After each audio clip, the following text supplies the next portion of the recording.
Welcome to the Deep Dive. This is where we take complex source material and, frankly, turn it into the most essential knowledge you need this week. And today, we have something fascinating and utterly unique, a real challenge. It really is. Our source isn't a government report or a historical text. It's a piece of narrative mastery, a stunning psychological thriller provided by one of you, our listener, and written by Swapnil. And it is so visual. So visual, so intense, it reads like a treatment for a major studio film, and we are going to just dissect it. We have to. And our mission today is, well, it's ambitious. We're not just reading a story here. We're treating this narrative like a high-fidelity blueprint for psychological suspense. The blueprint, okay. Yeah. We need to dissect the elements of dread, the precise tension mechanics, and the symbolic architecture that Swapnil used to construct this emotional journey for Sarah, our main character. This is a deep dive into the anatomy of a premonition. And it's a hell of a premonition. We are tracking Sarah, who is preparing for this idyllic luxury cruise with her partner, Jack. But before she even steps onto that ship, she is just blindsided by a nightmare. A nightmare is almost too simple a word for it. It is. It's a premonition so visceral, it stains her reality. It drags her from the absolute height of joy into a world of impossible, terrifying darkness, and we have to figure out if that darkness followed her onto the ship. Exactly. And this analysis is so significant because we're extracting insight from emotional impact. Right. We're analyzing how rapidly dread can be, manufactured in a narrative simply by contrasting extreme intimacy with extreme isolation. Right. We need to look beyond the plot to the function of the imagery.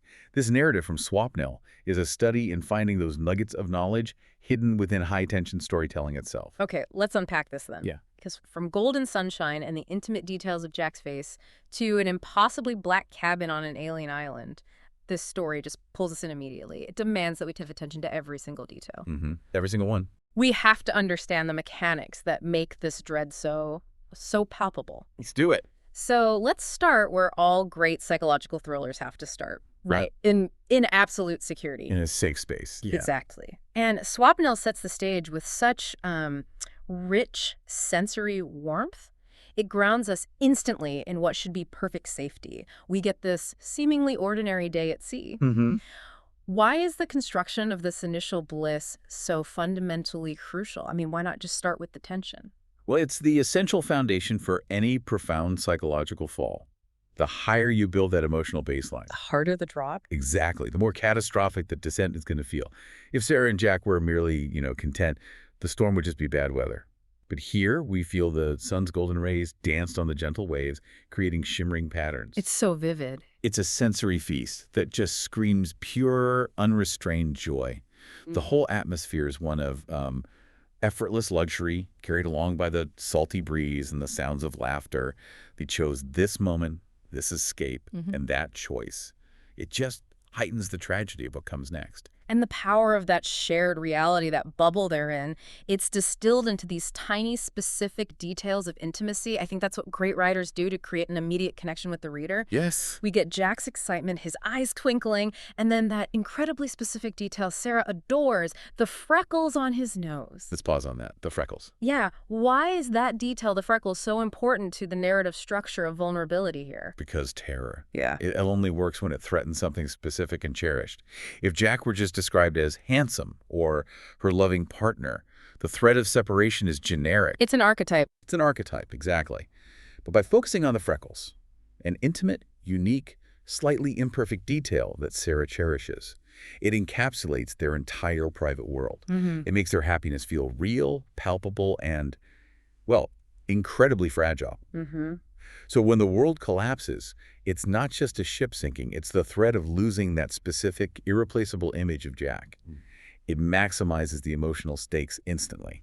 That's a great point. It's the small details that make the character vulnerable, so that bubble of happiness is just so beautifully established. But even in this perfection, the pre-storm tension begins to creep in, which is the first true signal that something is deeply wrong. That's the first brick of dread, and it establishes that Sarah is not merely a passive recipient of events. She is intuitively attuned to the underlying danger. Swapnil introduces this narrative signal right beneath the surface. How so? Get a shadow slickered at the corner of my mind, and a whisper that hinted at something sinister lurking. It's her subconscious saying, hold on, This isn't right. It introduces the whole theme of unreliable perception. Can she trust what she sees? Right. Can she trust the perfect reality she sees or the chilling whisper she feels? But if she felt that instinct, if that whisper was so clear, why didn't she act on it? I mean, is the narrative suggesting that people routinely ignore these whispers when the immediate reality is just so overwhelmingly comfortable? That is precisely what it suggests, I think. And it speaks to the human capacity for denial, especially when you're facing something that contradicts a deeply desired outcome, like a romantic getaway. You don't want to ruin the moment. You don't want to ruin it. The narrative forces us to consider the cost of ignoring instinct.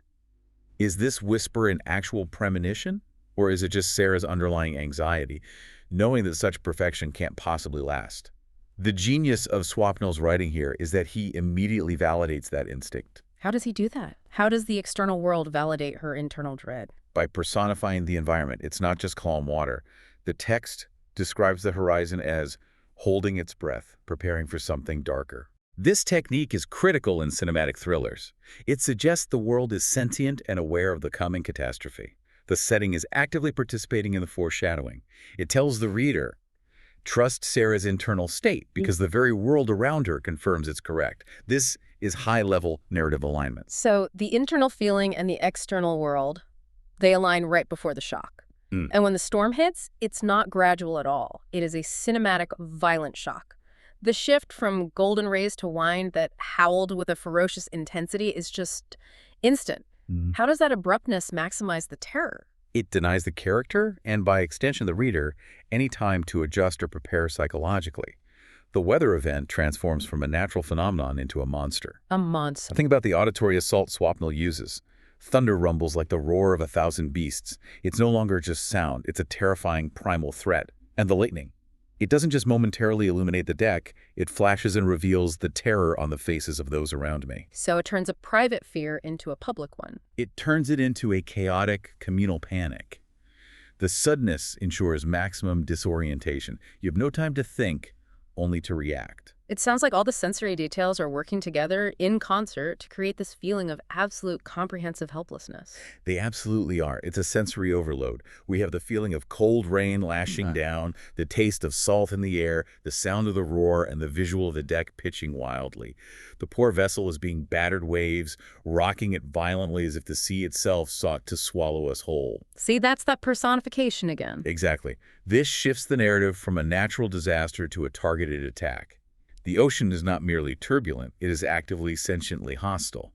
And the crewman's shouted command, "Brace yourselves," is the final perfect element of human futility against this elemental rage. And this entire chaotic sequence, it just builds and builds to the abrupt climax that transitions us into the dream or the premonition state. In the midst of this overwhelming physical threat, the crucial element is that Sarah loses sight of Jack. That separation, the loss of her anchor, that's the core psychological trigger. The physical storm is now secondary to the loss of her intimate connection. The disappearance of Jack transforms the external threat into a profound internal crisis of isolation. The real storm is inside her now. Precisely. That specific loss is the sharp, final cut that transitions her from reality into the dream state. It's the emotional collapse that forces the psychological journey, and then the world fades into darkness. It's a brilliant, efficient narrative hinge. But I wonder, if the storm was so sudden and violent, why does she immediately transition to the dream state? Does the source imply she was, like, knocked out? Or is this a purely psychological break driven by the trauma of losing Jack? That's a great question. Given the psychological framing of the entire narrative, it leans very heavily towards a psychological break. The external violence is the cause, but the loss of Jack is the trigger. Her mind immediately plunges into a scenario where she is alone, disconnected, and tasked with navigating a terrifying, unknown world. It's the ultimate expression of her deepest fear isolation, manifested as a survival test. It sets the stage perfectly for the deeply symbolic island scene. So she survives the storm, or rather, she wakes up disoriented and alone in this terrifying new setting. We've moved from the loud, warm, tangible reality of the cruise ship to the cold, stark disorientation of the island. And her immediate state is one of profound shock and isolation. She is disoriented and alone. The first physical feeling that connects her back to the chaos is the discomfort. Her drenched clothes clung to my skin. It grounds her in misery. Yes, she is physically shaken, but the psychological effects are immediate and severe. She calls out for Jack, but her voice is barely a whisper against the oppressive quiet. This silence, it's an active element. It actively rejects her reality. It swallows her voice. And the psychological void is immediately apparent. She tries to grasp reality, but names and faces eluded me like wisps of smoke. That frustrating loss of memory, that disconnection, it's critical. Why is memory loss such a powerful device in this kind of psychological narrative? Because memory is the structure of identity. It's who we are. By stripping Sarah of the ability to recall specifics, her identity, her history with Jack, the stable structure of her reality Swapnil leaves her utterly vulnerable and impressionable to the terrifying new reality of the island. She has no baseline. No baseline at all. It heightens the sense of unreliability. If she can't trust her own past, she certainly can't trust her present surroundings, making the environment exponentially scarier. Yet she retains one single, detached memory, Jack's echoing voice. I hope you're okay, Sarah. And that single detached phrase is just chilling. It serves as a haunting reminder of the person she lost. But because it feels foreign, as if it belonged to someone else, it ironically contributes to the overall sense of dissociation. So it's not even a comforting memory. Not at all. It confirms the magnitude of the trauma. It's like a recording playing back, not a memory she owns. She is fundamentally untethered, which prepares us for the bizarre, oppressive nature of the island itself. And the surroundings. They defy any known reality. Let's talk about this beach. It's not just sand, it's as black as the night sky, glimmering like a starless void. That imagery is incredibly powerful, and we really need to unpack its symbolism. Black sand often suggests volcanic origins, something primal and dangerous. But the glittering quality suggests something beautiful and deceitful. A trap. It could be.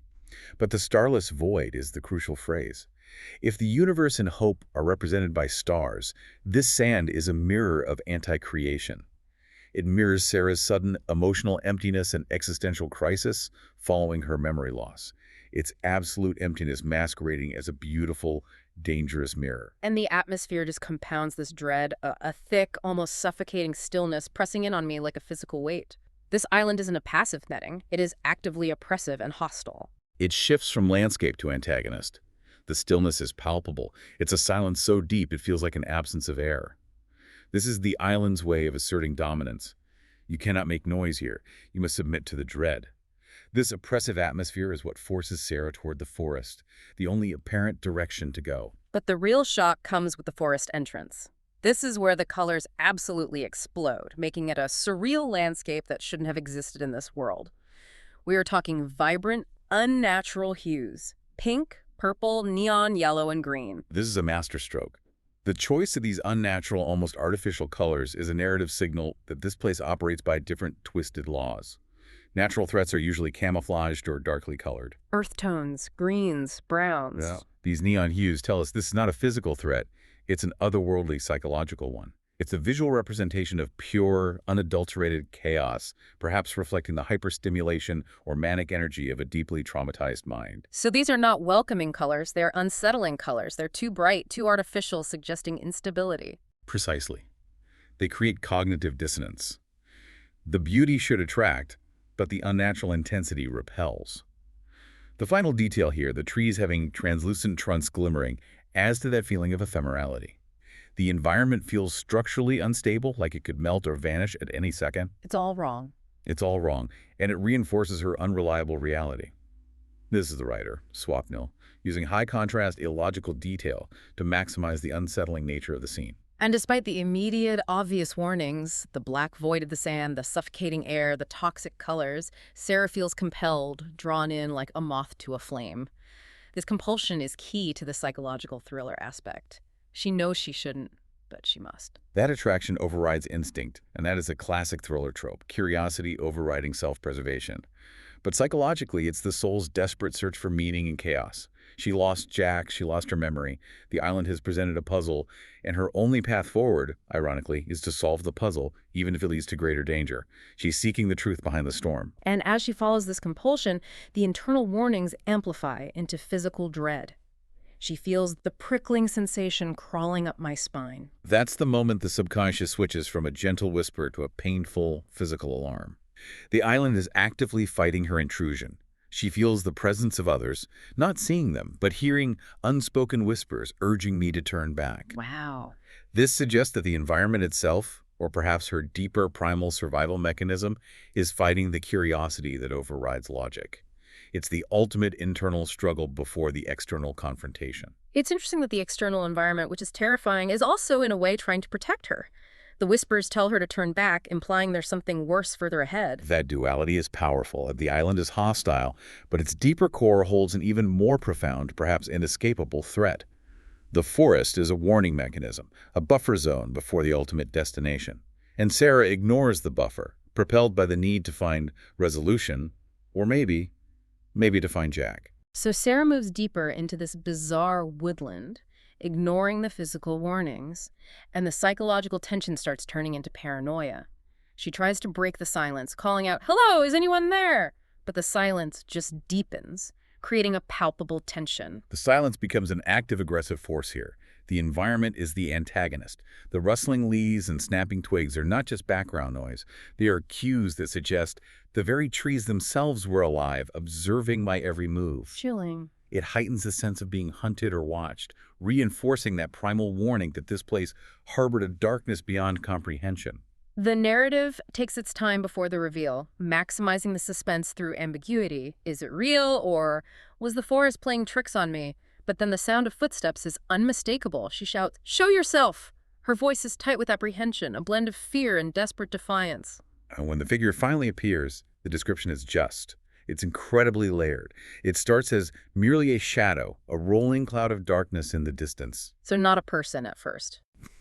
Not a person. This emphasizes its non-corporeal elemental nature.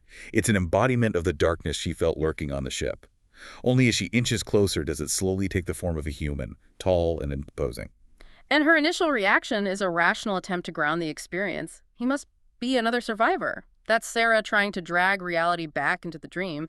But that rational deduction lasts only a moment before the critical, defining shift occurs. Yes. When the shadowy figure fixes its gaze on her, the expected reaction, which should be terror, is instantly replaced by something far more complex and unsettling. She feels an inexplicable connection, a strange familiarity that defied explanation. Okay, we have to stop here. This is everything. This familiarity is the secret heart of the story. It entirely recontextualizes the source of the dread. It does. So if it's not just fear, what is this familiarity? We need to delve into the psychological implication. Is this the embodiment of her instinct, her premonition? We have several interpretations that Swapnil is playing with here. The first, and I think the most potent in this context, is the idea of the shadow self, a manifestation of Sarah's repressed or unacknowledged aspects of herself. Like a Jungian concept. Exactly. The figure feels familiar because it is her, or at least a part of her, guiding her toward a truth she consciously avoids. The darkness she senses is not external. It's an inner reality she must confront. But what about the connection to Jack? Given the intensity of their relationship, could this figure be related to him or the potential tragedy of their life together? That possibility is incredibly unsettling. If the storm and the separation were the trigger, the familiar figure could be a symbolic representation of Jack, but representing a side of him, or their relationship, that is hidden, dark, or potentially destructive. Oh, wow. It's the warning sign given physical form, suggesting the danger may be tied to the very person she cherishes. It represents the secrets the ocean holds, not just generally, but specifically about their shared future. That makes the familiarity almost unbearable. It suggests the danger isn't a monster, but intimacy corrupted, and the interaction is silent and cryptic. The figure points slowly and deliberately to the left. Why the silence? The silence maintains the ambiguity and increases the tension. If it spoke, it would define itself too clearly, limiting our interpretation.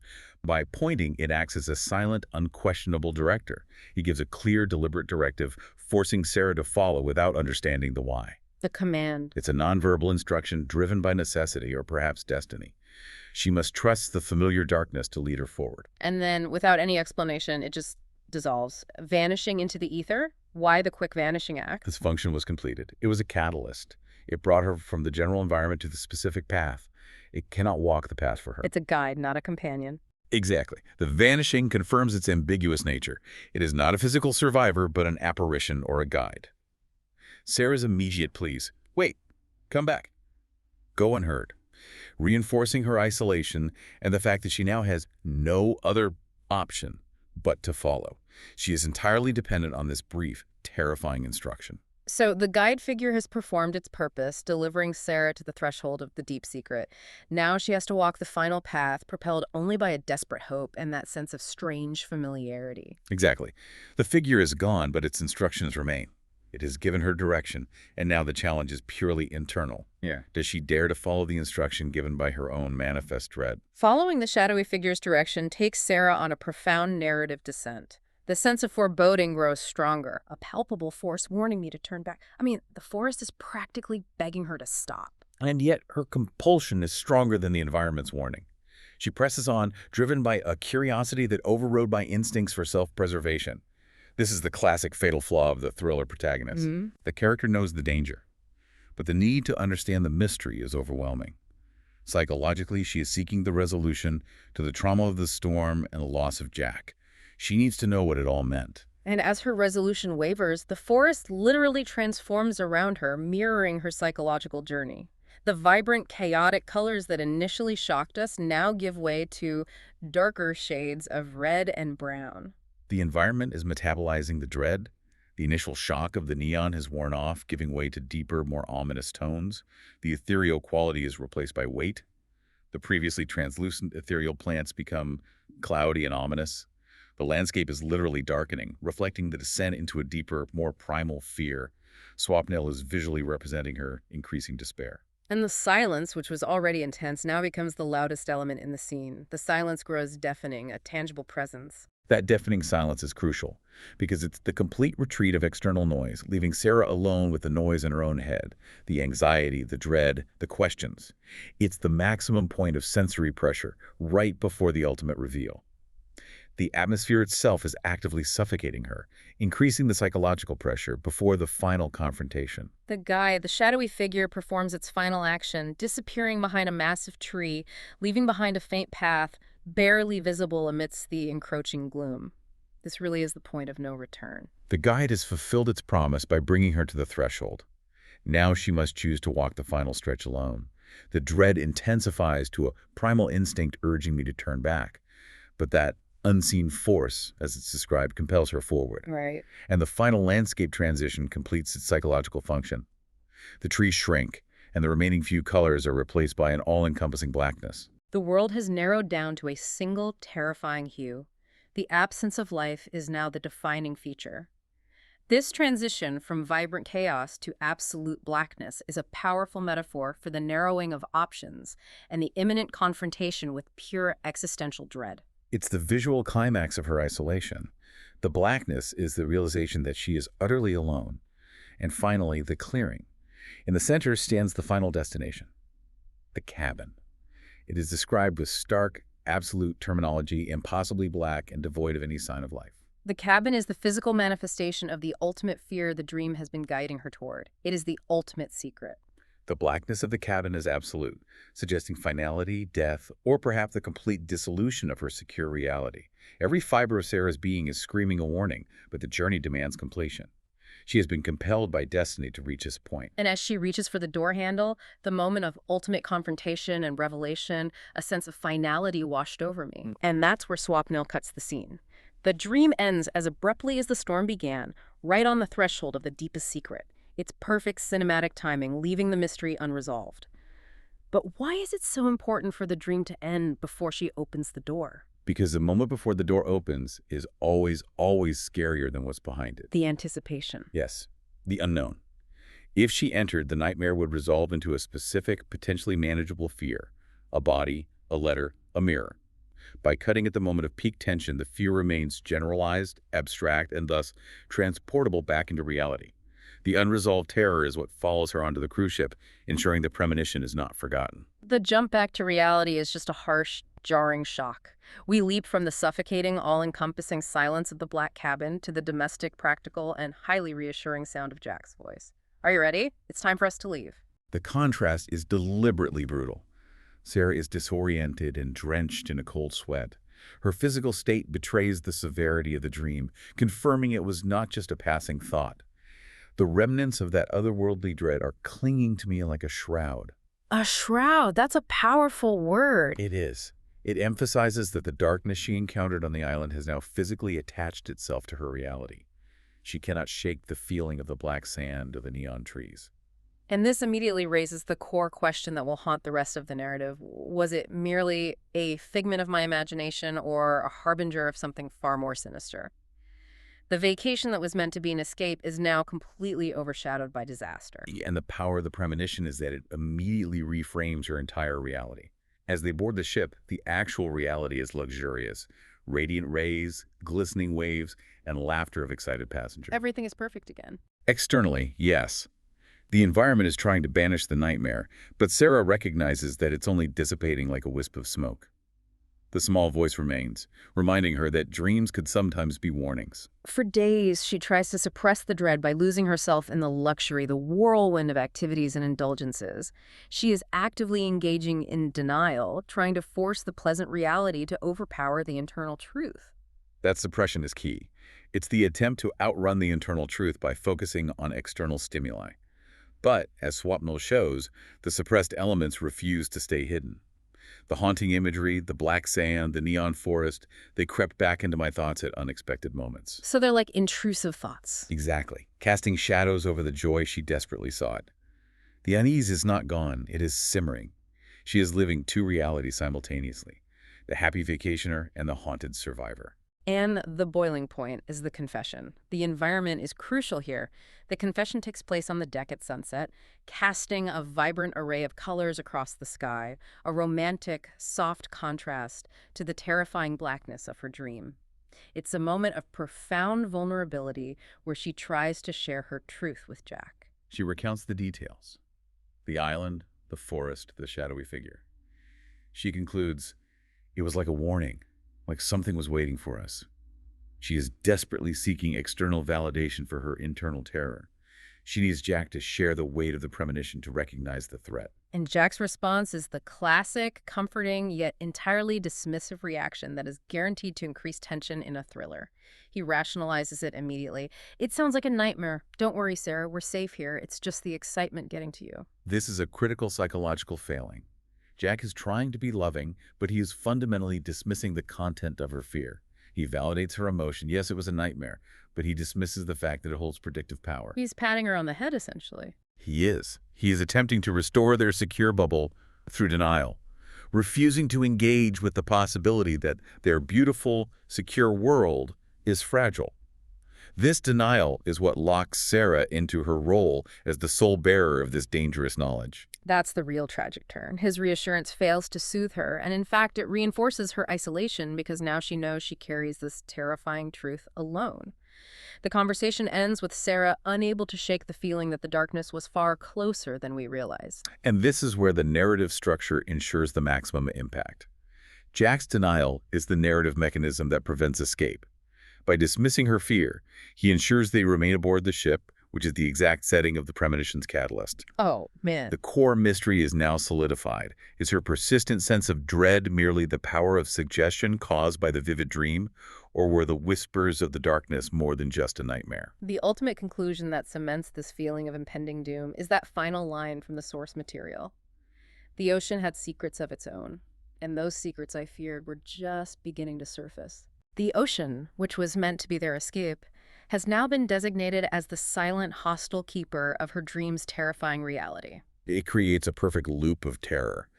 The ocean was the stage for the storm, the backdrop for the dream, and now it is the keeper of the secrets that Sarah is certain are real. The luxury cruise is now a floating prison, and the dread is no longer external weather. It is an imminent personal threat that is emerging from the deep.